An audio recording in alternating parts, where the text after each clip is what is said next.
ഇനി അടുത്ത് നമ്മൾ നോക്കാൻ പോകുന്ന കൺസെപ്റ്റ് എന്ന് പറയുന്നത് യൂണിയനാണ്. യൂണിയൻ എന്ന് പറയുന്നത് നമ്മളുടെ സ്ട്രക്ചറിനോട് തന്നെ വളരെ സിമിലർ ആയിട്ടുള്ള ഒരു കൺസെപ്റ്റാണ്. പക്ഷേ ഇവിടെ മെമ്മറി അലോക്കേഷൻ വരുന്നില്ല. അതായത് നമ്മൾ ചോദിക്കുന്നതിനനുസരിച്ച് നമുക്ക് മെമ്മറി അലോക്കേറ്റ് ചെയ്ത് കിട്ടത്തുള്ളൂ.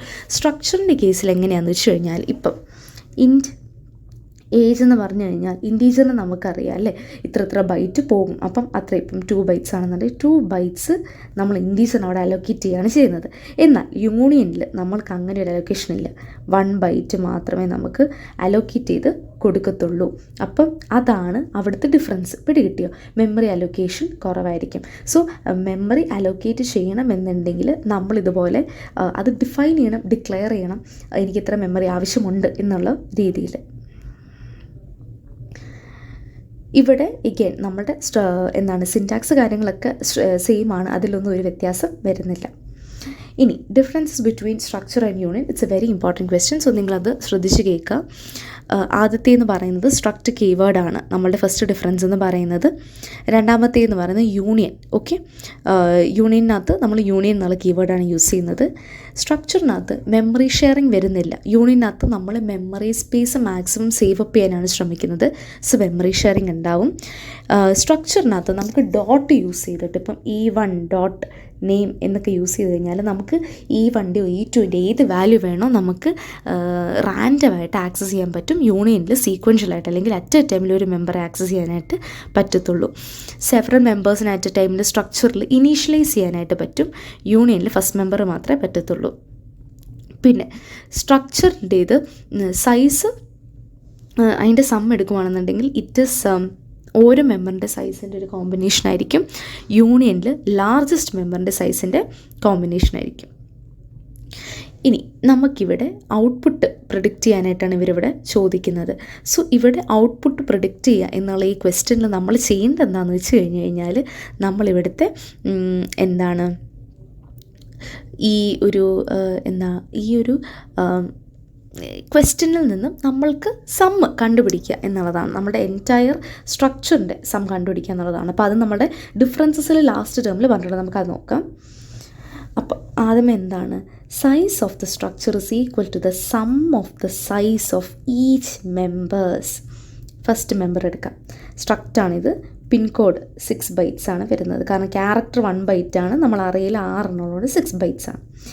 ഏജിന് 4 ബൈറ്റ്സ് ആണ് വരുന്നത്. സോറി, ഞാനിവിടെ 2 എന്നാണ് പറഞ്ഞത്. ഇത് 2 അല്ല കേട്ടോ, ഇത് 4 ആണേ. Double salary 8 bytes. അപ്പോൾ ഇതിൻ്റെ സമ്മേഷനാണ് നമുക്ക് വരുന്നത്. അപ്പോൾ ഇതിൻ്റെ സം എത്രയാണ്? 18 ബൈറ്റ്സ് ആണ് നമുക്കിവിടെ കിട്ടുന്നത്. ഓക്കെ, ഇനി അടുത്ത് ഇത് നോക്കാം, യൂണിയൻ നോക്കാം. So size of the union എന്ന് പറയുന്നത് സൈസ് ഓഫ് ദ ലാർജസ്റ്റ് മെമ്പറാണ്. അപ്പോൾ ഇവിടെ സെയിം കാര്യം തന്നെയാണല്ലോ. അപ്പോൾ ഇത് 6 ബൈറ്റ്സ്, ഇത് 4 ബൈറ്റ്സ്, ഇത് 8 ബൈറ്റ്സ്. ഇവിടെയുള്ളതിൽ ഏറ്റവും ലാർജസ്റ്റ് ആരാണ്? ഡബിൾ സാലറി ആണല്ലേ. അപ്പം 8 ബൈറ്റ്സ് ആണ് നമ്മളുടെ യൂണിയൻ്റെ സൈസ് എന്ന് പറയുന്നത്. അപ്പോൾ നിങ്ങൾ നോക്കി 18 and 8.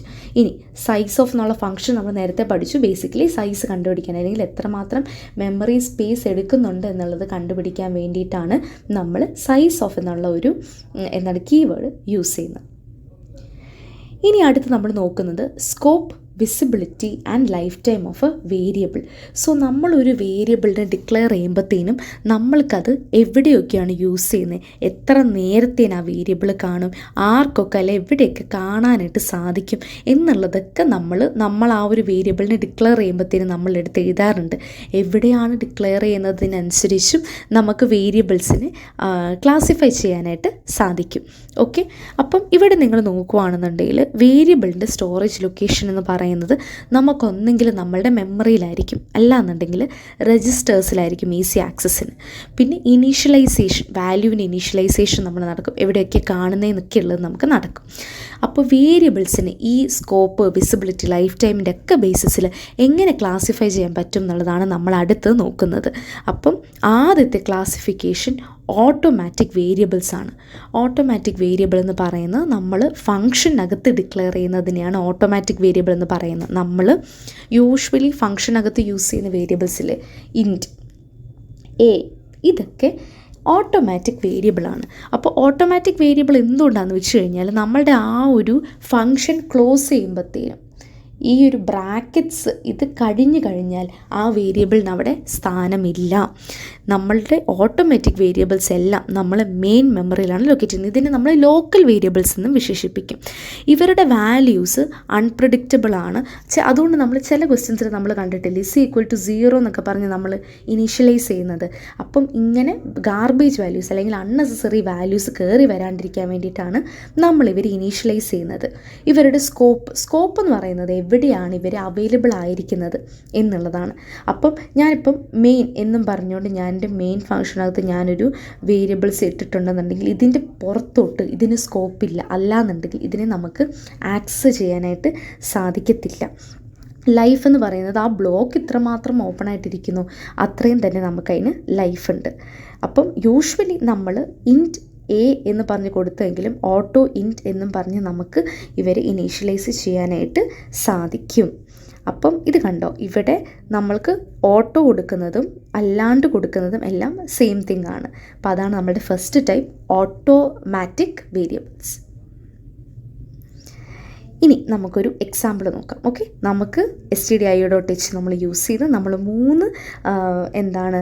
മൂന്ന് ഫങ്ഷൻസ് എടുത്ത് എഴുതുകയാണ് ചെയ്യുന്നത്. നമ്മൾ ഫസ്റ്റ് വൺ, അപ്പോൾ നമ്മളിവിടെ ഔട്ട്പുട്ട് പ്രെഡിക്റ്റ് ചെയ്യുക എന്നുള്ളതാണ് നമ്മളുടെ ഇവിടുത്തെ ക്വസ്റ്റ്യൻ എന്ന് പറയുന്നത്. അപ്പം ആദ്യമേ ഞാൻ എൻ്റെ മാക്സ് എന്ന് പറയുന്നത് 30. ഓക്കെ, ഇനി ഫംഗ്ഷൻ 1 ഞാൻ കോൾ ചെയ്തു. ഫംഗ്ഷൻ 1 ഞാൻ കോൾ ചെയ്യുമ്പോഴത്തേനും എൻ്റെ ഫംഗ്ഷൻ 1-നകത്തെ എൻ്റെ മാക്സ്, അപ്പോൾ എൻ്റെ ഫംഗ്ഷൻ 1-നകത്തെ എൻ്റെ മാക്സ് എന്ന് പറയുന്നത് എന്താണ്? 10 ആണ്. അതിനെയാണ് ഞാൻ പ്രിൻ്റ് ചെയ്തത്. അപ്പം പ്രിൻ്റ് ചെയ്തു ഞാൻ. ഓക്കെ, അപ്പോൾ അത് കഴിഞ്ഞ് ഈ മാക്സിൻ്റെ ടേം അവിടെ തീരുവാണ് ചെയ്യുന്നത്. കാരണം എന്താണ്, ഇതിനുള്ളിലാണ് എൻ്റെ ഈ മാക്സ് നിൽക്കുന്നത്. ഓക്കെ, അപ്പോൾ അതവിടെ തീർന്നു. അപ്പോൾ ഇനി 10 എന്നുള്ള ഒരു വാല്യൂ ഇവിടെ വരത്തില്ല. ഇനി അടുത്തത് ഫംഗ്ഷൻ 2 കോൾ ചെയ്തു. അപ്പോൾ എൻ്റെ മാക്സ് 20 ആയി. ഇപ്പോൾ 20 ഞാൻ പ്രിൻ്റ് ചെയ്തു.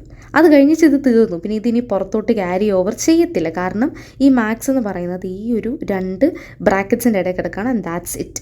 ഇനി അടുത്ത് വീണ്ടും മാക്സ് ഞാൻ കോൾ ചെയ്യുമ്പോഴത്തേനും ഈ ബ്രാക്കറ്റിനകത്തുള്ള ഏതാണോ അതിനെയാണ് വരുന്നത്. So that is 30. പിടി കിട്ടിയോ? അങ്ങനെയാണ് ഓട്ടോമാറ്റിക് വേരിയബിളിൻ്റെ സ്കോപ്പ് വരുന്നത്. അല്ലെങ്കിൽ അങ്ങനെയാണ് നമ്മൾ ഓട്ടോമാറ്റിക് വേരിയബിളിനെ ചെയ്യുന്നത്. നമ്മുടെ ഔട്ട്പുട്ടൊക്കെ പ്രെഡിക്റ്റ് ചെയ്യാൻ പറയുമ്പോഴത്തേനും ചെയ്യുന്നത്. അടുത്ത നമ്മൾ നോക്കുന്നത് രജിസ്റ്റർ വേരിയബിൾസ്. രജിസ്റ്റർ വേരിയബിൾ എന്ന് പറയുന്നത് ബേസിക്കലി രജിസ്റ്ററിൽ സ്റ്റോർ ചെയ്യുന്ന വേരിയബിൾസിനെയാണ് നമ്മൾ പറയുന്നത്. നമ്മൾ യൂഷ്വലി മെജോറിറ്റി ഓഫ് ദ വേരിയബിൾസിനെ മെമ്മറിയിലാണ് സ്റ്റോർ ചെയ്യുന്നത്. എന്തുകൊണ്ടാണെന്ന് വെച്ച് കഴിഞ്ഞാൽ നമുക്ക് ഈസി ആയിട്ട് അവരെ ആക്സസ് ചെയ്യാനായിട്ട് സാധിക്കും. അതുകൊണ്ടാണ് നമ്മൾ മെമ്മറിക്കകത്ത് സ്റ്റോർ ചെയ്യുന്നത്. കാരണം ഒരുപാടുണ്ട്, നമുക്ക് പെട്ടെന്ന് ആക്സസ് ചെയ്യേണ്ടവരൊക്കെ അതിനകത്ത് കയറ്റത്തുള്ളൂ. എന്നാൽ പെട്ടെന്ന് ക്വിക്കായിട്ട് ആക്സസ് ചെയ്യുന്നവരെ രജിസ്റ്ററിനകത്ത് നമ്മൾ കയറ്റി വിടും. അപ്പം രജിസ്റ്റർ വേരിയബിൾസിനെ നമ്മൾ ഡിക്ലെയർ ചെയ്യുന്നത് രജിസ്റ്റർ കീവേഡ് യൂസ് ചെയ്തിട്ടാണ്. രജിസ്റ്റർ എന്ന് പറഞ്ഞ് നമ്മൾ മുന്നിൽ എഴുതും. ഇനി ഇവരെ നമ്മൾ CPU-നകത്താണ് സ്റ്റോർ ചെയ്യുന്നത്. ഗാർബേജ് വാല്യൂ ആണ് ഇനീഷ്യലി കിടക്കുന്നത്. നമ്മൾ അഗെയിൻ ബ്ലോക്കിനകത്ത് തന്നെയായിരിക്കും അതിൻ്റെ സ്കോപ്പ് എന്ന് പറയുന്നത്. നമ്മൾ ആ ഓട്ടോമാറ്റിക് വേരിയബിൾ പറഞ്ഞ പോലെ തന്നെയാണ്. പിന്നെ ലൈഫും അങ്ങനെ തന്നെയാണ്. നമ്മൾ രജിസ്റ്റർ എന്നുള്ള കീവേഡ് ഇവിടെ യൂസ് ചെയ്യും. നിങ്ങളിവിടെ ഈ ഒരു കീവേഡ് നിങ്ങൾ നോക്കി, നിങ്ങളിപ്പം രജിസ്റ്റർ ഇൻറ്റ് ഐ എന്ന് പറയുമ്പോഴത്തേനും ഈ ഒരു ഐ എന്നുള്ള വേരിയബിളിനെ നമ്മൾ രജിസ്റ്ററിനകത്താണ് സേവ് ചെയ്യുന്നത്. ഓക്കെ, ഇവിടെ ഒരു CPU രജിസ്റ്ററാണ് നമ്മൾ ഉദ്ദേശിക്കുന്നത്. എഗെയിൻ ഇപ്പം നമ്മൾ ഇപ്പം ഞാൻ ഇൻറ്റ് I, J, K, L, M എന്നൊക്കെ പറഞ്ഞ കുറേ വേരിയബിൾസിനെ രജിസ്റ്റർ എന്ന് പറഞ്ഞ് ഡിക്ലെയർ ചെയ്തു എന്നുണ്ടെങ്കിൽ നമ്മുടെ CPU-ന് ലിമിറ്റ് ഉണ്ട്. നമ്മുടെ രജിസ്റ്റേഴ്സിനകത്ത് സ്റ്റോർ ചെയ്യേണ്ട വാല്യൂസിന് ലിമിറ്റ് ഉണ്ട്. ലിമിറ്റ് ക്രോസ് ചെയ്തു എന്നുണ്ടെങ്കിൽ അവരെ ഓട്ടോ വേരിയബിൾസ് ആയിട്ട് കൺവേർട്ട് ചെയ്യുകയാണ് ചെയ്യുന്നത്. സ്റ്റാറ്റിക് വേരിയബിൾസ് ആണ് അടുത്തത്. നമ്മൾ യൂഷ്വലി പ്ലേസ്മെൻറ്റ് ഡ്രൈവ്സിനൊക്കെ പോകുമ്പോൾ സ്റ്റാറ്റിക് വേരിയബിളൊക്കെ എന്താണെന്നൊക്കെ ചോദിച്ച് കണ്ടിട്ടുണ്ട്. അപ്പം സ്റ്റാറ്റിക് വേരിയബിൾ എന്ന് പറയുന്നത് എന്താണ്? What it is telling, static ആയിരിക്കും, അതിൻ്റെ വാല്യൂസ് ചേഞ്ച് ആവത്തില്ല എന്നുള്ളതാണ്. അതെങ്ങനെയാണ് ചേഞ്ച് ആവാണ്ടിരിക്കുന്നത് എന്നുള്ളതൊക്കെ നമ്മളൊരു പ്രോഗ്രാമിലൂടെ ആയിരിക്കും എക്സ്പ്ലെയിൻ ചെയ്യുന്നത്. ഇവിടെ സ്റ്റാറ്റിക് വേരിയബിളിനകത്ത് നമ്മൾ സ്റ്റാറ്റിക് കീവേഡ് യൂസ് ചെയ്തിട്ടാണ് ഡിക്ലെയർ ചെയ്യുന്നത്. മെയിൻ മെമ്മറിയിലാണ് സ്റ്റോർ ചെയ്യുന്നത്. ഇനീഷ്യലി വാല്യൂ 0 ആയിരിക്കും. അഗൈൻ നമ്മളുടെ ഓട്ടോ വേരിയബിളും രജിസ്റ്ററൊക്കെ പറയുന്ന പോലെ തന്നെ ബ്ലോക്കിനുള്ളിലാണ് ഇതിൻ്റെ ജീവനുള്ളത്. അല്ലെങ്കിൽ ലോക്കൽ വേരിയബിൾസ് പോലെ തന്നെയാണ് ഇത് നിൽക്കുന്നത്. സ്റ്റാറ്റിക് കീവേഡ് യൂസ് ചെയ്തിട്ടാണ് ചെയ്യുന്നത്, ഓൾറെഡി പറഞ്ഞതാണ്. ഇനി നമുക്കൊരു എക്സാമ്പിൾ നോക്കാം. ഓക്കെ, സ്റ്റാറ്റിക് ഇൻറ്റ് 10 x = 10 എന്ന് പറഞ്ഞ് ഞാനൊരു സ്റ്റാറ്റിക് വേരിയബിൾ ക്രിയേറ്റ് ചെയ്തു എൻ്റെ ഫസ്റ്റ് ഫംഗ്ഷനകത്ത്. മെയിൻ ഫംഗ്ഷനാണെന്ന് വിളിക്കാം. സോ മെയിനകത്ത് ഫംഗ്ഷൻ 1 എന്ന് പറഞ്ഞ് ഞാൻ കോൾ ചെയ്യുമ്പം 10 = 10 ആണ്. അപ്പം നമ്മൾ പ്രിൻ്റ് ചെയ്തത് x++ ആണ്. അപ്പം 10-ന് 11 ആയി. അപ്പം എക്സ് ഇസ് ഈക്വൽ ടു 11 എന്നുള്ളത് നമുക്ക് ഫസ്റ്റ് കോളത്തിൽ കിട്ടി. ഇനി അടുത്തത് ഫംഗ്ഷൻ 1 എന്ന് പറയുമ്പോഴത്തേനും ഇവിടെ വീണ്ടും എൻ്റെ ഫംഗ്ഷൻ 1 വിളിക്കുകയാണ്. അപ്പോൾ നിങ്ങൾ എന്താണ് വിചാരിക്കാൻ പോകുന്നത്? ഇനീഷ്യലൈസ് ചെയ്യുമായിരിക്കും, എന്നിട്ടായിരിക്കും പിന്നെയും ഇൻക്രിമെൻറ്റ് ചെയ്യുന്നതെന്നുള്ളത്. അവിടെയാണ് നമ്മളുടെ സ്റ്റാറ്റിക് വേരിയബിൾ ഡിഫറെൻ്റ് ആയിരിക്കുന്നത്. സ്റ്റാറ്റിക് വേരിയബിൾ 11 അല്ലായിരുന്നോ നമ്മൾ ഈ ഒരു ലൂപ്പ് ബ്രേക്ക് ചെയ്തപ്പം? റീഇനീഷ്യലൈസിങ് ചെയ്യില്ല സ്റ്റാറ്റിക് വേരിയബിൾ. അപ്പം നമുക്ക് വരുന്ന സ്റ്റാറ്റിക് വേരിയബിളിൻ്റെ വാല്യൂ 12 ആയിരിക്കും. സോ 11 ആദ്യമേ നമ്മൾ ലൂപ്പ് ചെയ്തപ്പം 12 നമ്മൾ ചെയ്തപ്പം അത് കഴിഞ്ഞ് ഫംഗ്ഷൻ 2 നമ്മൾ 10 ആണ്, നമ്മുടെ ലോക്കൽ വേരിയബിളാണ് 10. ഇപ്പോൾ 10 വിളിച്ചു, ഇപ്പോൾ 10 + 11 നമുക്ക് വന്നു.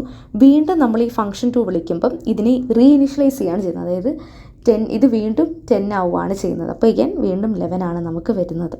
ഓക്കെ, അങ്ങനെയാണ് നമ്മൾ സ്റ്റാറ്റിക് വേരിയബിൾ ചെയ്യുന്നത്. സ്റ്റാറ്റിക് വേരിയബിൾ ഇത്രേ ഉള്ളൂ. റീഇനിഷ്യലൈസേഷൻ പോസിബിൾ അല്ല എന്നുള്ളൊരു ഡിഫറൻസാണ് സ്റ്റാറ്റിക് വേരിയബിളിന് ഉള്ളത്. It will stay static. അതെങ്ങനെയായിരുന്നു ആയിരുന്നത് അത് അങ്ങനെ തന്നെ ആയിരിക്കും ഉണ്ടായിരിക്കുക. സോ ലേറ്റസ്റ്റ് വാല്യൂവിനെ റീറ്റെയിൻ ചെയ്യുക അല്ലെങ്കിൽ പേഴ്സിസ്റ്റൻ്റ് ആയിട്ട് വാല്യൂവിനെ സ്റ്റോർ ചെയ്യുക എന്നുള്ളതാണ് സ്റ്റാറ്റിക് വേരിയബിളിൻ്റെ ഒരു ഇമ്പോർട്ടൻസ് അല്ലെങ്കിൽ അതിൻ്റെ ഒരു ക്വാളിറ്റി എന്ന് പറയുന്നത്.